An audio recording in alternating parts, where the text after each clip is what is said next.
הוריד את הזבל. לוקח, היא לא יודעת אפילו איפה הפיר.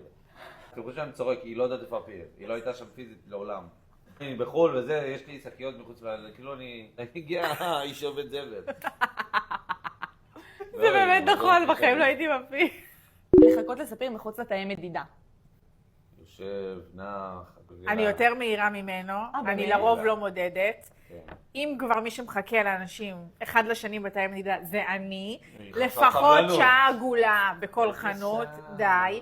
תראי כמה מוכרים ממורמרים שכנראה התפטרו אחרי שהם שירתו אותו. בשיעור. כי הוא עובר את כל החנויות, אבל את לעשות כל ספירה הבגדים. התקפית, מה אני? הוא גם מודד ניקח חולצה, חולצה והוא אומר לה, תביא לי את אותה חולצה באותה מידה, יש פאקים. כי הוא בודק שיש פאק. מודד נעליים 7 פעמים, והוא ילך מפה עד סוף החנות. נוח לי, לא נוח לי. להיות הורה מלווה בטיול. הורה מלווה בטיול, אני עם אמא של ההורה מלווה, אני. מה זה, ספר יודעת, אני רק תני לי להיות הורה מלווה, ששם אותו על הכתפיים. הוא הלך, עושה לא בלגן. מזמן.